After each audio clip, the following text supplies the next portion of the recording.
Well, hey fans, welcome back to another episode of Let's Talk Spoilers, and today we're talking spoilers for Teenage Mutant Ninja Turtles Mutant Mayhem. So first off, we'd like to thank our sponsor for this video, Flip Frog Books. Flip Frog Books is a Black-owned book publisher based in Winston-Salem, North Carolina. They've released children's books such as The Bacon Tree, I Don't Want a Pet, and Ned's Fanciful Webs. If you wish to purchase a book, the link is in the description below. Jump into a good story with Flip Frog Books. So once again, we got my boy Daniel here joining us, living up to his duties as co-host. We're just going to say it now. He's co-host. Whenever he can appear, he will be here. Tell the people how you feeling, Daniel. I'm feeling good, man. Happy to talk about the Ninja Turtles, all four of them. Yeah, excited to be here as always. Yeah, and let's just jump right into it. So me personally, I have been a fan of Teenage Mutant Ninja Turtles since the old live action movies. I really enjoy those. I think even after watching this new one, I think my favorite one is still Secret of the Ooze, Teenage Mutant Ninja Turtles 2. And I'm gonna be real with you, Go Ninja, Go Ninja Go. That's Vanilla Ice's best song. And just hands down. That's the only rap song he ever needs to rap ever again in his entire life. It's the best thing he's ever put out there. It's great. And they even have a little it plays for a little bit in the new one, which was a really funny scene. It was. But yeah, we saw the advanced screening. It was me, you, and my daughter Genesis, and she loved it. She wouldn't stop talking to me through the whole movie. She's like, "Daddy, I like this part. I like this part." And I'm like, "Yeah, just watch the movie." Yeah, it was really good. It's a different take. I believe in my review, I gave it a decent 8.5 out of 10. Dan, tell the people what you thought about the movie. I actually really enjoyed it.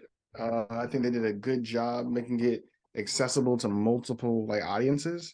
Like a lot, obviously, like the young crowd, they'll enjoy it just for the action because it's Ninja Turtles. They might like it for that, and even some of the jokes they were for them.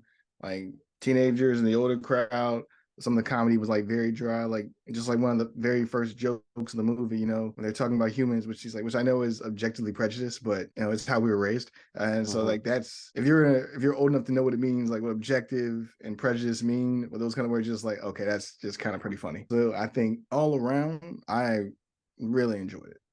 Yeah, really enjoyed it. I'd say you give it an 8. Yeah, I'd give it about an 8. There are things that I think could have been better. But overall, I thought it was really good. And this, out of all the Ninja Turtles movies, at least out of all the Ninja Turtles projects that I have seen, I think that this one drastically changes the backstory for the Turtles and Splinter, in that usually in the old ones, you either have two origins for Splinter. One, he was a human who knew ninjutsu, whatever, he could fight. Mutagen gets on him, he turns into a rat. The same mutagen gets on the turtles, he raises them as his sons and teaches them what he knows. Right. That's the one backstory. Other backstory is he's always been a rat, but his owner was like a ninjutsu master or whatever. And as a rat, he would mimic those movements. And once he got the mutagen on him, he got smarter, of course, and just grew. Same thing happened to the turtles, and he teaches them. This movie totally cans all that for they learned from TV, because in their one instance of going to the surface where people thought they were freaks and monsters, he wanted them to be able to defend himself. So they watched a bunch of karate tapes and just learned. What did you think about that? I thought that was hilarious, actually. I thought it was a great new twist on them learning martial arts. So they're just only really ninjas in name, I guess. I guess they know TV ninjutsu, maybe not real ninjutsu, which could be something that becomes a thing later on if they continue with the series. A bit of a spoiler for people, I guess, since we're talking spoilers. The Shredder shows up at the end, and if the Foot Clan are, well, we both kind of assume they're going to be mercenaries, but if they are still ninjas though, then they could be what you do is just child's play. We are ninja, you know what I mean? And so maybe that could be a clash of styles, clash of philosophies. But I really enjoyed the fact that it was a new take on how they learn their martial arts, just from almost Taibo clips, things like that. Yeah, and I thought it was really funny because when they actually, the first mission where they're trying to get April Scooter back, that's the first time they actually fight. They're like, we've never actually fought anyone, thrown a punch at anyone. Yeah, we've just done all the practice, and then they do it, and it's like, oh snap, this actually works. It's I don't know if you've ever seen Old Boy, but part of that movie is the fact where he's locked in that hotel room cell for 20 years or whatever. Part of the way he trains is he watches like all these old boxing matches on TV and all these like old kung fu movies, and that's what he does. He just starts copying them, and then in the movie, of course, he after 20 years of doing those same moves, he knows how to fight. So for them, it's more like, let's say they were like 5 when they went up as kids, so 10 years. So they're 15 in the movie, I think. So 10 years of them just watching those videotapes, and same thing with Master Splinter. Is like when he first fights, he's like, oh snap, I can actually do this. So I thought that was a neat change in the backstory. I also thought it was interesting that they didn't actually go with Shredder as the primary villain in the first movie. They went with like a totally, some of them are new, some of them have already existed, like Bebop and Rocksteady are there. Rocksteady. I think Mondo Gecko has existed before. I think Wingnut, I've heard that name before. You mean Ray Fillet? Yeah, I think Ray Fillet was new. I don't think his name was Ray Fillet, but I think there was like a Stingray mutant villain before. Yeah, there was no Ray Fillet. But yeah, I think there was a Stingray villain before. But I like that, and I like Ice Cube and Superfly. I think for some reason that just worked. It was funny. He, some of the lines were like his old like rap from lyrics, his records. Yeah, I thought those lyrics were just funny. I like the whole scene where he was like, that human came, I beat him within an inch of his life. I mollywopped him. Up. Yeah, and he's like, I touched on his chin. What was it? I think it was Mike. He's like, what's mollywopping? And then later when they're fighting, he's pulling me down. Oh, now he's mollywopping me. I think the comedy was really good in this. And I think part of that is like Seth Rogen, he's doing a really good job like producing the superhero content. And I think all the changes he made, they worked out. There's so much Ninja Turtle stuff, so much lore. I think this franchise is free for you to change stuff. And surprisingly, this is the highest rated Ninja Turtles movie out of all the movies, which I find that surprising. Partly because I think this is the first one, I'd say, truly for kids, and it works. Like those old movies, they're kids' movies, but they get pretty dark. Like they can. Raph almost dies in one. Leo almost dies in one. Yeah, to escape when they run away. Yeah, and there's the one back in time with the samurai. Yeah, and of course you got the Michael Bay ones where they were like massive. Like, yeah, I think the first one, Michael Bay, I didn't mind. First one I liked. I mean, I liked Shredder. I liked the iteration of Shredder for that. I thought that was great. The big armor suit, the magnetic knives. I was like, this is actually pretty dope. I like that. The second one, have you seen the second one? I saw the second one. It is terrible. I was like, what? They just went like a totally different direction. Yeah. I didn't get it. Yeah. So the whole edition with Superfly and all the other mutants, I thought that was a good set of villains, because it's villains in that they're villains, but they're not really villains. They have a reason for their plan. And it mirrored exactly what the Turtles did. They said, hey, humans seem kind of great. We watch them on TV all the time. We just want to go and be accepted. They went out there, and of course, people like freaks, monsters, and tried to kill them. And the fact that you already have Superfly when he was a baby, witnessed had a bad experience. Like his dad basically got killed right in front of him. Because I mean, I get he stole the technology, but he wasn't like in certain iterations. Baxter Stockman, he's like evil. Like he's using his technologies for evil means. This version, he just wanted a family. And he was weird, and he made like a fly baby, and he's gonna make other animal babies, and he was just gonna like raise them. He wasn't gonna do anything nefarious. At least it seemed that way. And then he got killed for it. And then that sets a deep hatred. That's basically like Killmonger's. Like you see your dad killed right in front of you, you're like, that's gonna harbor some deep hatred in your heart. So I think it worked out for the villains. You have any other thoughts on them? Enjoyed the villains. Thought it was a good idea going the way they did. One thing that kind of stuck out to me is like on that, how are they going to bring the Mousers into it? Are they going to, because normally it's Baxter Stockman who designs the Mousers. Yeah. Oftentimes, but I remember seeing that on like the crime wall. And maybe they'll just be tied to TCRI. And for all we know, like I said, I wasn't sure if Baxter Stockman died, because I think they picked up his body. They took his body. So I assume he might still be alive. I mean, and maybe Superfly thinks he's dead. Yeah, they could have kept him alive. And so maybe they're using his mind to using like what's left of his mind to design technology or something like that. I don't know. But but back on the question with them going with the villains. Yeah. Like everyone wants a villain who makes sense, like not just somebody who's just kind of like, what are they even doing this for? Like, there's not even any kind of connection.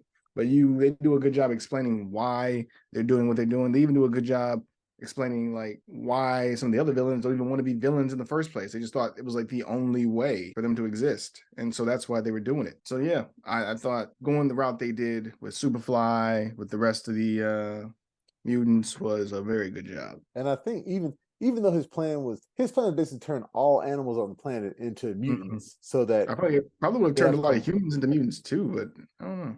I guess it would have worked that way. But his plan was like, they're like, what's happening to humans? They're like, I don't know. They might get eaten. They might get killed. Any of them that's left Right. alive, we'll keep them around as like pets or whatever. He You have was little, really just trying to not even like he was just trying to like balance the score. So like yeah. there would be at least enough mutants to where like they could exist or support themselves. Mm-hmm. Yeah. And one thing I did notice, I didn't think about this till like the other day I was watching. So when those criminals were like stealing that tech for Superfly, he shows up and he like carries the truck away. Like Yeah. he has like super strength. So do they all have super strength? Like do the turtles have super I always strength? assume the turtles had enhanced strength. Uh-huh.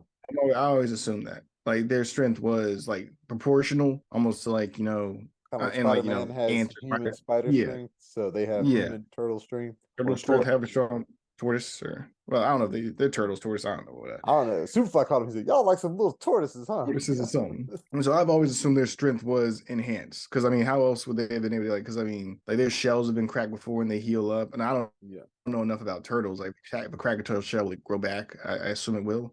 I don't know enough about turtle biology to make these kind of assumptions. But yeah, I just assume they had enhanced strength. What are your thoughts on the Black April? So this is not my first interaction with the Black April. I watched the show on Paramount Plus. It's about 2 seasons, and April's Black in that. And Oh, I okay. actually, yeah, I'm a huge fan of Black April. The show on Paramount Plus, it's definitely for like a younger audience, but they do a good job. It's like they're ninja, but like it's really more focused on like a mystical kind of side of things instead of technology. It's more mystical. Gotcha. And it's actually a pretty good show. The combat's pretty good. Characters are pretty funny. Do a good job with the comedy. I think I've seen a picture of that. That's like Raphael's huge, right? Yeah, he's real big. He has like one tooth. Okay. He's like the only big one. And then they're not even Teenage Mutant Ninja Turtles. They go by. They haven't come up with their name yet. They call themselves the Mad Dogs. Okay, the Mad Dogs. Yeah, it isn't until like literally the last episode that they decide what to call themselves. And you see the Foot Clan. The Foot Clan is like a new iteration. Like the Foot Clan's kind of redesigned in that as well. So April's Black in that, and she's entertaining. Whoever I want to say maybe it was. She sounded like Kiki Palmer. That's what it sounded like in the cartoon or in this movie. In the cartoon, I saw who the girl was that played her in this movie.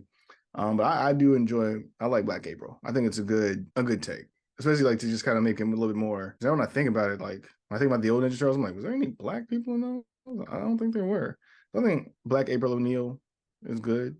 And especially since most O'Neills, you might think some O'Neil, they think Shaquille. Like I can't really think of any white O'Neills. I like Black April. Yeah, I like it too. I think it was a interesting choice because I mean April is just like people always talk about. So when they like change like how a character looks, I think it's fine if it doesn't affect their story. Like a person like Captain America. If you're going with Captain America World War II, he has to be white. They're not giving super soldier serum to black people and having them be the face of the military. That makes sense. They might test it on him, but he's not gonna be the. They were testing. They're not gonna be the face of the military. Yeah, exactly. Like Johnny Storm, he turns into fire. It doesn't matter what he looks like. Peter Parker, he has spider power. Spider-Man, it doesn't matter what he looks like. Batman, in today's world, he has to be white because ain't nobody gonna have that kind of generational wealth. Ain't gonna be no black dude with that kind of April is just somebody who wants to be a reporter, so she can do whatever. I'm fine with them change that. And one of the things I do like that this movie continues, this is a more recent, I think, at least for the last 10 years, a trend with the Turtles is they're all different in the aspect of like how they physically look. Because back in the day, the Turtles all looked the same, but yeah, they were different. You got Mikey was the funny one. You had Raph was the brute. You had Leo was the leader, and Donatello was the smart one. That was there. But over the years, and like now, you got Raph. He's a little bit bigger than the others. He's a little bit buffer. Mikey still funny, but he's a little more he's the runt. He's the runt. Donatello's usually taller, skinnier.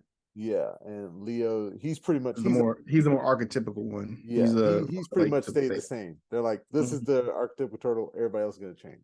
So I like that they continue that in the movie. They're not like as drastically different because they're still 14. So hopefully, if it goes like the Spider-Verse movies are, and we'll get into the connections to that later. I think they will probably kind of like change as they get older. But yeah, I like those little different aspects and how they look. How like was it Mikey's head is like round? They say you look like Stewie had a baby with Hey Arnold. Like I love those jokes. So I like that they make those small changes. And like I said before, like the connection to Spider-Verse, the animation in this film, I think it's fantastic. I like the Disney Pixar animation, but I think every film shouldn't look like that for like a kids movie. And Spider-Verse did the whole living comic book branching out, doing something different, and it started to spill over into other projects, this one included. I like it. They need to continue this moving forward. But what were your thoughts on the animation? No, that's one thing I agree. Yeah. I think one way to definitely set yourself apart from just being like another movie is one to animate it differently. Man, I think that's with a lot of things actually. Like not just with movies, but in video games. I still remember like one of the first things I remember seeing differently when it comes to fighting games is like Street Fighter 4 and Street Fighter 5.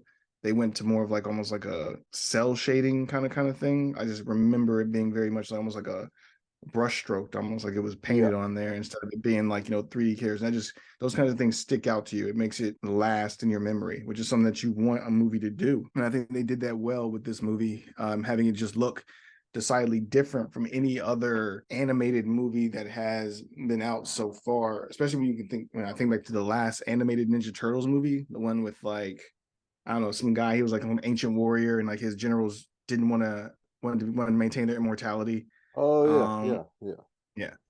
That's the last one I remember that was animated, and like this looks so much better than that. When I think about just the creativity and which one's gonna last in my memory, it'll be this one. And I think another thing I think they did interesting with the animation, this one is the turtles. They're supposed to be the mutants, but I don't know if you noticed, they have the most like symmetrical bodies in the entire movie. Oh yeah, if you look everybody at else, the humans their faces look a are little like deformed, like the cheeks extra wide open. Yeah, like, I think they did that on purpose to be like the mutants are the ones that look normal. So when you're watching, like these humans actually look weird. Their heads are shaped funny. They look just like some kind of Neil Kubitz's painting or whatever. Right. And I like that aspect. I was like, that is a neat, like, who's the freakish looking one after all? And it'd be interesting if at the end you find out that they've been like, I don't know, TCRI mutated the whole population, nobody noticed or whatever. Without them realizing it. Yeah. So speaking of TCRI, the lady at who runs the company, what was her name? Was it Melissa? Was that her first name? Melissa? I just know her last name was Utrom. Yeah. So we both looked at each other at the theater. We're like, okay, she's definitely somehow connected to those little pink alien things with that last name. So do you see them showing up in the sequel, or you think they're trying to save that for later down the line? I'd save it down the line if I was them. I mean, I know they have a TV show coming up on Paramount Plus. So if I was them, I'd bring it in. Well, it depends on the order that they're going to do things. If they're going to do this second movie, then the TV show, or then the TV show, and then the second movie. If they're going to go TV show and the second movie, I would have maybe references. If I do like, if it's going to be like first season, then second movie, I would put like, references in the background of the first season to these Utrom, but like they don't really confront them. They don't see them. And that way the second movie can be focused primarily on the Foot Clan and the Shredder. And then second season, maybe the Utrom show back up and they still have dealings with the Shredder, yada, yada, yada, other mutants, things like that. Typical Ninja Turtle stuff, you know what I'm saying? Yeah. And then in the third movie, that is when they have their clash with the Utrom. I would go something along that route. I think, they should save it. I think the second movie should be solely about them evading the Shredder and the Foot Clan. I think that would make for an interesting movie, especially since for the first time in Turtles history, at least that I know, like I said, I haven't watched the new cartoon, whatever. This is the first time they've been like out in the open. They go to at the end of this, they go to high school. They take their masks off. They're just hanging out with normal humans. I don't know if that's happened before. They're not out in the open in the new cartoon. In fact, I don't even remember seeing daytime in the new cartoon. It is strictly at night the entire time. Wait, no, there is a little bit of daytime, but they are only out in disguise. And they are disguised. People think they're mascots. So they're not out in the open like traditionally. So this will be, you're right. This is like the first version of the Turtles that I've seen where everyone knows who they are, and well, it seems like people are accepting. They could go a whole, prejudice route where people aren't accepting, but it seems like they're out in the open. People know who they are. People know what they are, and so on and so forth. Yeah, I think they're going to try and balance that whole. They're moving toward the Spider-Man angles. Like, all right, you guys want to be like humans, you want to go to school. Well, how are they going to do their turtle? Like, how are they going to be heroes and be high school students? So I think it's going to be like them trying to balance that. Also, the fact that they still in the sequel, are they still going to live in the sewer? Or are they going to like move above ground? Are they going to be like celebrities now? So they have like all this fame and all this money, so they can get like some kind of nice apartment, or like I do want to see where they take that.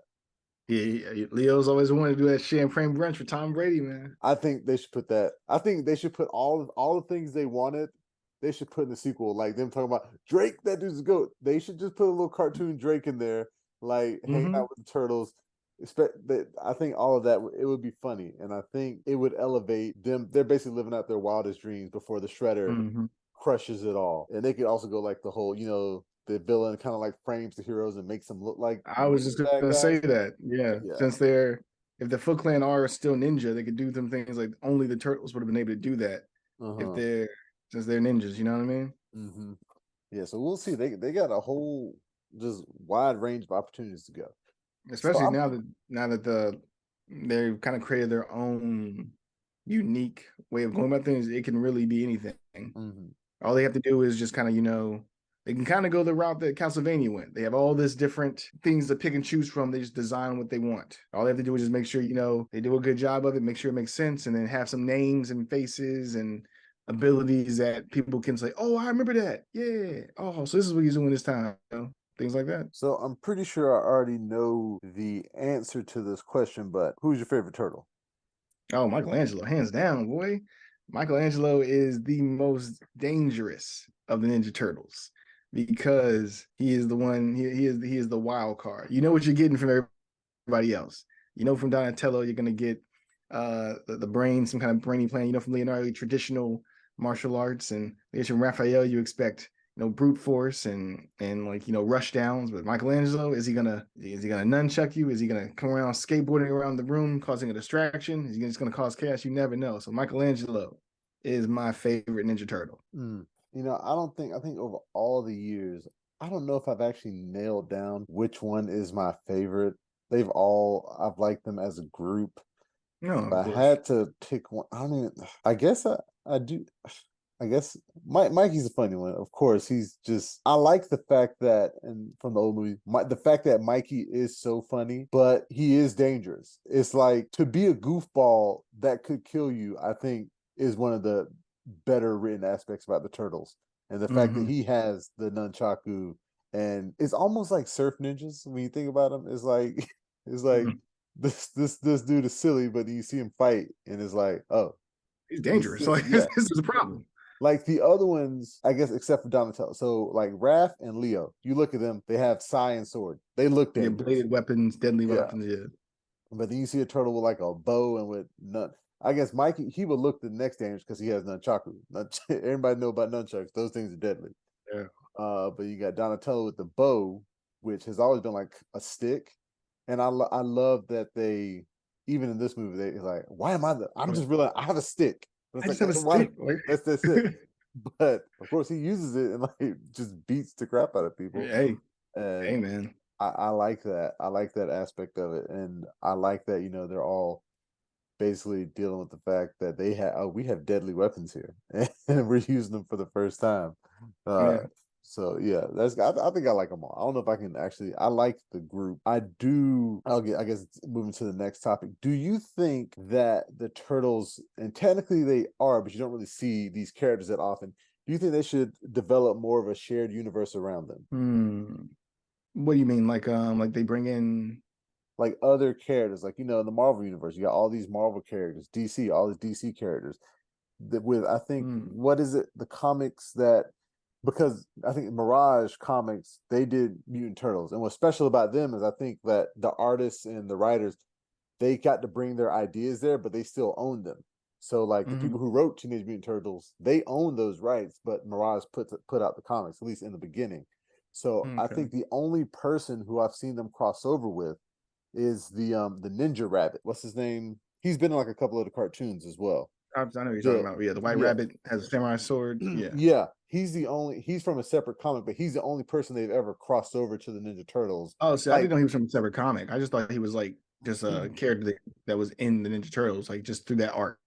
I know it's from a separate comic. Yeah, he's from a separate comic, but I think he's closely related to them enough. They're like, yeah, he could work if we crossed him over. Because the other crossovers, I mean, they did like a crossover in the 90s with the Power Rangers, but that's like, I remember that. That's like a silly thing. That's not like something that always happens. That rabbit, at some point, he kind of shows up, whether he's from another dimension or an alien planet. Right, alien planet, right. Do you think they should expand whatever this universe is with the Turtles so we can see them interact with other heroes or villains or whatever? Depends on how they're going to do these heroes and villains. I don't see why it couldn't hurt. Well, I don't know. Actually, I think I'd probably, if they wanted to be safe, I wouldn't do it, just because creating a universe is such a, you have to plan to do that from the start if you're going to create a universe, because then you're retconning stuff. You're trying to backpedal to see, can we do this and that? Doesn't make sense with that. Like, I feel like the DC movies didn't go into it thinking we're going to make a universe, and then now look where they are. They've ended the universe, and now they're rebooting it, and now there's like 2 different Batmans or 4 different Batmans. So, it's like, and so there's that need with the Marvel universe, as we touched on before with, we spoke about Homecoming, not Homecoming, but No Way Home, Far From Home, the most recent Spider-Man movie, like No Way Home, yeah. Yeah, like the whole concept of, and we talk about like that and Ant-Man, the whole concept of like Nexus beings, how they're supposed to look the same everywhere, but that clearly isn't how it goes anymore. They just exist now. So I feel like if they have that idea from when they put this movie out, their plan was to create a Turtleverse, then I'd say go with it. But if you were not doing that, I would maintain just keeping it the way it is, and maybe just keeping this world, and maybe bringing in characters from comics that have interacted with them in the past, much like how the Rabbit guy does. I think it could work, but I think they got to be simple with it. I don't think it needs to be something like giant sprawling universe. I think with the way this movie worked, yeah, you do the sequel, and I think you try to do a movie with I think his name is Usagi or something like that, the rabbit, because he's not popular. He's a character. The Turtles are popular, and you can change them, and it still works. With him, you can do whatever you want. You can do that same animation style. And I'm not saying the Turtles should like be in that movie in the forefront. It should probably hint, like, I don't know, at the end, he ends up in New York, and they're like, it's another mutant. He's like, what's a mutant? And then you find out, oh, he meets the Turtles or something to that nature. And like we were talking about in the group chat, I think the only other cartoon that can even get close to what the Turtles did in terms of success is Street Sharks. And I think that because they are humans who got turned into mutants. And it's a very similar-esque story about, their dad was turned into some kind of freak, and then the villain tried to get information on him by contaminating them. So I think either one, make a Street Sharks movie and try to find a way to have them team up with the Turtles later, or just get Seth Rogen like, hey, will you do a Street Sharks movie for us? Because Street Sharks are cool. I miss them. They should come back. I like Street Sharks. Moby Lick, yo. Yeah, and you have Moby Lick was another extra character they added to that, and I think that would be good. I think this whole aspect, like I call it the Spider-Verse effect, this is how they should be moving forward with like all these more, not necessarily kid-friendly, but potentially kid-friendly comic book movies. Like, if Big Hero 6 were made today, I think it should be made like this. Ooh, yes. But I'm not putting down, that movie's great. I'm not putting it down anyway, but I'm saying if it came out now, I can see that. They're doing new this art style, yes. That is how I would say they should do it. So anything else you want to talk about the movie? Anything we didn't mention? Anything you liked, loved, hated? Something I really liked, I think the soundtrack for that movie was actually pretty good. Like my favorite scene was when they first decided to try to become heroes, and I thought that was done really well, having like the same scene over and over again, but just rotating who's kicking open the door. Yeah. And then it just kind of has them moving through the hall and changing. They're each doing like their own thing. And then they playing Blackstreet, No Diggity. I was like, oh, this is a great. That was dope. Like, this is awesome. So I thought that was really good. So I think the soundtrack they went with was actually very good for the movie. Some of the I don't know if you can call it cinematography because it was all animated, but like, you know, just It's still how cinematography, yeah. how they set up like some of those scenes was really good. So I thought that was something we hadn't really touched on yet. And anyone who's going to plan on watching it, you'll know the scene I'm talking about. If you know who Blackstreet is, you know, like their song No Diggity. It was my favorite scene in the movie. Yeah, I agree. Like the cinematography was great. The sweeping shots in New York, how big the moon looked in the background. And like we talked about before, the animation is great. Soundtrack is just very well done, very reminiscent to what they did with Spider-Verse, which actually leads me to, I think, the final topic. Does this movie have a chance to dethrone Across the Spider-Verse as your top pick for winning the Oscar for Best Animated Movie? Nah, this is good. This movie's good. This movie's good. But Across the Spider-Verse, man, that movie was just hidden different, man. It was just hidden different. They did such a good job. Like there was just some of this, like, and mainly it was because of how it's really just a matter of what Across the Spider-Verse was able to provide, and like it's like the small details that you can see, but that they could do because it was that, and because Teenage Mutant Ninja Turtles didn't have those scenes yet. So just like even when they went to Moonbatten, changing like the PAL to Hindi, that like small things like that. Even when she walks in, anyone else got jokes, and like you can't see them unless you like really stop the screen. But all those bubbles pop up. It's all the Spider-Man in the lobby doing like spot jokes and whole jokes, things like that. So it's those small things that you pick that you see when you rewatch it again. Like even when they do like the little flashback and they pull the spider from Earth 42, you see it was gonna bite Earth 42 miles, and then they got pulled out because you can see his braids going straight back. So it's those kind of things that it's only because of what it is that it was able to do those small things. Whereas Teenage Mutant Turtles, like, what's the point in having like it in a different language? I guess you can do it in Japanese, but you know they're technically not from Japan in this one, so you know. Yeah, they're straight American in this one. They really are very much Americanized. Yeah. Well, bacon, egg, and cheese. I'd agree. I think Spider-Verse still probably take home the Oscar. I think moving forward though, do not, when they make the sequel to this, do not put it out in the same year as Beyond the Spider-Verse. Put it out either before or after, and I think they could take home the Oscar. I think they could easily snatch it from Disney or Pixar or anybody else, as long as they're not going up against Spider-Verse. But that's Sony though. Isn't Beyond Spider-Verse? That's still Sony though. That's Sony. So that's a different studio.